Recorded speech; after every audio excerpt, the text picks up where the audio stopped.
இந்த பார் எப்படி சாப்பிடுறதுன்னு இப்ப நான் சொல்லி தரேன் பார்.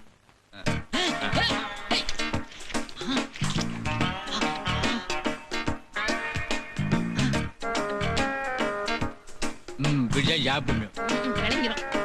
எலும்பு எப்படி கிடைக்கும் தெரியுமா? நான் பெரிய மனுஷன் கொடுத்துருப்பா.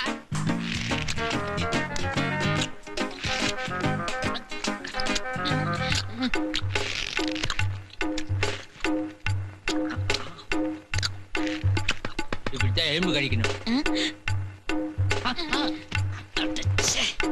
அண்ணன் ஊட்டி விடுற சாப்பிடு போ. உங்க லக்கேஜ் அப்படியே இருக்குதே. நான் என்ன சாப்பிடவே ஆரம்பிக்கலவா?